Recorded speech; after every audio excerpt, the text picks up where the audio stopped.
नमस्कार। स्वागत है आप सभी का। आज का वीडियो एक राज्य स्तर के विश्वविद्यालय के संबंध में है। जी हाँ, राज्य स्तर के विश्वविद्यालय के संबंध में है और इस विश्वविद्यालय में आई हैं पीएचडी की बहुत ज़्यादा कहें या कहें कि बहुत ज़्यादा सीटें, जिनकी संख्या है 340 से ज़्यादा। जी हाँ, 340 से ज़्यादा सीटें आई हैं। 32 विभाग से इनका संबंध है। यदि आप करना चाहते हैं इस विश्वविद्यालय में अप्लाई, तो अप्लाई करने की संपूर्ण जानकारी, कितनी हैं सीटें और ज़रूरी दस्तावेज विद सिलेबस के साथ में आपको मिलेंगी इस वीडियो में। और एक बात मैं बता दूं, 5 अप्रैल 2021 लास्ट डेट है फॉर्म को जमा करने की। इस विश्वविद्यालय का वीडियो मैं आपको 2 दिन पहले देना चाहता था, लेकिन विश्वविद्यालय की वेबसाइट पर एडमिशन का लिंक ओपन नहीं हो रहा था, इसीलिए जानकारी अधूरी देना मैंने ठीक नहीं समझा। जानकारी जब पूरी आ गई तब आपके समक्ष यह वीडियो है। 17 मार्च की शाम को रजिस्ट्रेशन का लिंक प्रॉपरली काम कर रहा है, ओपन हो चुका है, इसीलिए अब आपको ये वीडियो मिल रहा है। ठीक है, जैसा कि मैंने आपको बता दिया पहले ही कि 5 अप्रैल 2021 इसकी लास्ट डेट है, इस बात का ध्यान रखिएगा। ठीक है, और एंट्रेंस एग्जामिनेशन की संभावित तिथि भी दी गई है, उसके विषय में आपको आगे बताऊंगा। पहले आप यह सुन लीजिए किस विषय में कितनी सीटें हैं, उसके बाद आप तय करिएगा कि आपको वीडियो आगे तक देखना है या फिर छोड़कर चले जाना है। डिपार्टमेंट ऑफ, इसमें 32 डिपार्टमेंट है, जैसा कि मैंने आपको बताया। हर डिपार्टमेंट में कितनी सीटें हैं उसको आप सुन लीजिए, फिर ज़रूरी जानकारी खासकर ईडब्ल्यूएस कैंडिडेट और एससी एसटी स्टूडेंट्स के लिए भी है। Computer science and engineering department में 3 सीटें हैं।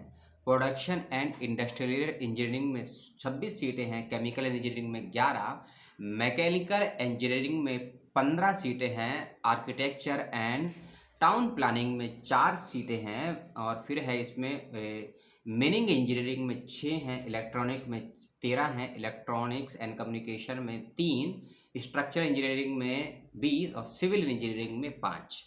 मैनेजमेंट स्टडीज़ में 10, बिजनेस एंड फाइनेंस इकोनॉमिक्स में 5, बिजनेस एडमिनिस्ट्रेशन में 4, अकाउंट्स में 12। जूलॉजी डिपार्टमेंट में 14 सीटें हैं। जूलॉजी में 14 सीटें हैं। बॉटनी में 33, मैथमेटिक्स में 1, फिजिक्स में 24 और उसके बाद है केमिस्ट्री में 34 और जूलॉजी में 2 सीटें आई हैं।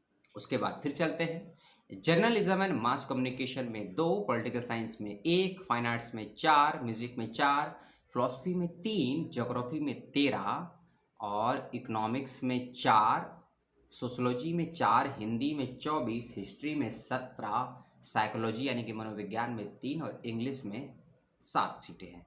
यह थी सीट है किस सब्जेक्ट में कितनी आई हैं। अब आप ये तय करिए आपको आगे तक देखना है या छोड़कर जाना है। सबसे पहली चीज, जो बच्चे SC ST OBC MBC और स्पेशल है यानी कि और EWS है, ठीक है, वे सभी बच्चे ध्यान दें, उनका पीजी क्लियर होना चाहिए। ठीक है, पीजी क्लियर होना चाहिए इन कैटेगरी के बच्चों का भी, और जो भी मास्टर्स कर रहे हैं अपने अपने विश्व, उनका पीजी क्लियर होना चाहिए। यानी कि लास्ट ईयर में यदि आप अपेयर हैं, लास्ट सेमेस्टर चल रहा है, तो आप अप्लाई नहीं कर पाएंगे इस विश्वविद्यालय में पीएचडी के लिए, पहली चीज़। और दूसरी बच्ची, कुछ बच्चों को एंट्रेंस एग्जामिनेशन से एग्जामिटेड रखा गया है, उनको एग्ज़ाम देने की ज़रूरत नहीं है। कौन कौन से वह बच्चे हैं वह भी सुन लीजिए। वे सभी स्टूडेंट जिनका नेट या जेआरएफ पास है, चाहे वह उनका यूजीसी का हो या फिर सीएसआईआर का जेआरएफ हो। पहली चीज़, जिन बच्चों का स्टेट लेवल का नेट क्लियर है, जिसे स्लेट बोलते हैं, वह भी क्वालिफाई हैं। टीचर्स फेलो हैं, यदि आप किसी यूनिवर्सिटी में टीचर हैं, पढ़ा रहे हैं, तो भी आपको एग्जामिटेड रखा गया है। ठीक है, इस बात का ध्यान रखिएगा।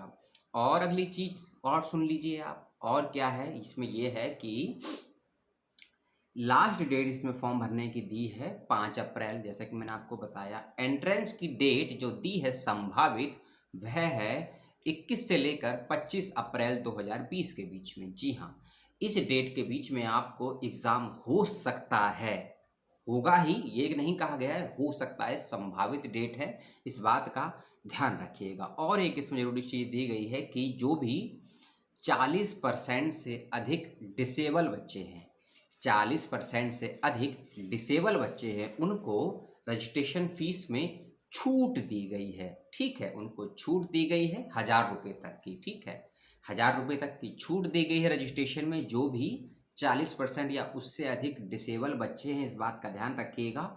और जो भी एससी और एसटी कैंडिडेट्स हैं, उनको रजिस्ट्रेशन फीस में 500 रुपये की छूट दी गई है। ठीक है, फीस किस सब्जेक्ट की कितनी है, किस कैटेगरी की, उसके लिए अलग से नोटिफिकेशन का लिंक मैं आपको दे दूंगा, आपको जानकारी मिल जाएगी। ठीक है, अगली चीज़ सिलेबस की, मैं एक लिंक दूंगा आपको, उस लिंक पर खोलिएगा। उसमें 32 के 32 सब्जेक्ट के आपको अपने अपने सिलेबस मिल जाएंगे। ये सिलेबस का लिंक मैं इसीलिए आपको दे रहा हूँ कि जब आपका एंट्रेंस होगा ना, तो आपके एंट्रेंस का सिलेबस इस ही यूनिवर्सिटी का मास्टर्स का सिलेबस होगा। याद रखिएगा, इस ही यूनिवर्सिटी के मास्टर्स के सिलेबस के अकॉर्डिंग आपका पीएचडी का एंट्रेंस सिलेबस सेट किया गया है। एग्ज़ाम होगा, यूजीसी का भी होगा और इस यूनिवर्सिटी का भी होगा। तो आप अपने सब्जेक्ट पर क्लिक कीजिएगा। क्लिक करने के सामने एक ऑप्शन होगा डाउनलोड अटैचमेंट, उस पर आप जैसे ही क्लिक करेंगे आपके समक्ष आपके सब्जेक्ट का सिलेबस खुल जाएगा, जो एंट्रेंस का सेट किया गया है। इस बात का ध्यान रखिएगा। ठीक है, और रही बात रजिस्ट्रेशन की, मैं रजिस्ट्रेशन के लिए आपको बता दूं कि रजिस्ट्रेशन के लिए आपको कुछ नहीं करना है। एक लिंक मैं आपको दे दूंगा, उस लिंक पर जाइएगा और वहाँ होगा कैंडिडेट रजिस्ट्रेशन का लिंक। कैंडिडेट रजिस्ट्रेशन के लिंक पर जैसे ही आप जाएंगे, उसके ऊपर एक लिंक होगा सेशन के बगल में आपके कोर्स का, वहाँ पीएचडी को सिलेक्ट कीजिएगा। जैसे ही पीएचडी को सिलेक्ट करेंगे, नीचे पूरा फॉर्म खुल जाएगा। उसमें अपना 10th 12th का रोल नंबर और रजिस्ट्रेशन नंबर ज़रूर मेंशन कर दीजिएगा। ईमेल आईडी फ़ोन नंबर के बाद ही करने के बाद, सही होने के बाद, वेरीफाई कर लेने के बाद आप सेकंड स्टेप पर जाएंगे अपनी एकेडमिक क्वालिफिकेशन में, और पहले ही पेज में अपना ईमेल आईडी, फ़ोन नंबर और आधार कार्ड सही से भरिएगा। इन तीनों में यदि मिसमैच होता है तो आप अगले स्टेप पर नहीं पहुंच पाएंगे। इसीलिए अपना रजिस्ट्रेशन फ़ोन नंबर, अपना ईमेल आईडी और आधार कार्ड बिल्कुल ठीक से भरिएगा। स्पेलिंग और वर्ड का कोई मिस्टेक नहीं होना चाहिए। और इस यूनिवर्सिटी में अप्लाई कर दीजिए। 343 टोटल सीटें आई हैं, 32 डिपार्टमेंट हैं। लास्ट डेट है 5 अप्रैल, उससे पहले भर दीजिए। उसके बाद नहीं तो लेट फीस आपको देनी पड़ेगी। और 21 से लेकर 25 अप्रैल के बीच में संभावित डेट दी है एंट्रेंस एग्जामिनेशन की। और किस कैटेगरी के बच्चों को एग्जाम टिट किया गया है मैंने आपको बता दिया। और एक ईमेल आईडी मैं आपको दे दूंगा डिस्क्रिप्शन बॉक्स में। उस ईमेल आईडी का यूज़ आपको ऐसे करना है कि कोई समस्या होती है फॉर्म भरने में, कुछ सीट के बारे में पूछना है, एग्ज़ाम के बारे में पूछना है, एडमिट कार्ड कब आएगा, कैसे प्राप्त होगा, इसके विषय में कोई जानकारी चाहिए तो उस ही ईमेल आईडी का प्रयोग कीजिएगा। मुझसे ज़्यादा संपर्क करेंगे तो मैं उस तरीके से जवाब नहीं दे पाऊंगा जिस तरीके से आप चाहते हैं, क्योंकि मैं इस यूनिवर्सिटी से संबंधित ना ही कोई अधिकारी हूँ, ना ही कोई स्टूडेंट हूँ। मैं एक यूट्यूबर हूँ, आपको दे रहा हूँ इन्फॉर्मेशन।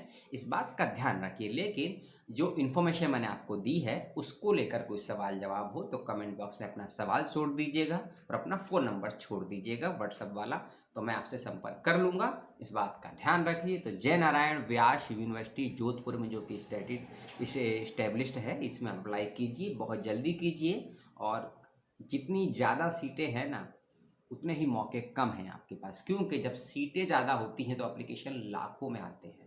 ये आप भी जानते हैं कि पीएचडी का क्रेज़ लोगों में कितना है, क्यों करते हैं वह अलग सवाल है, लेकिन करते ज़रूर है, ये बात सत्य है। तो जल्दी कर दीजिए आवेदन कि आप अपने एंट्रेंस की तैयारी अच्छे से कर पाएँ। बहुत बहुत धन्यवाद अपना समय देने के लिए।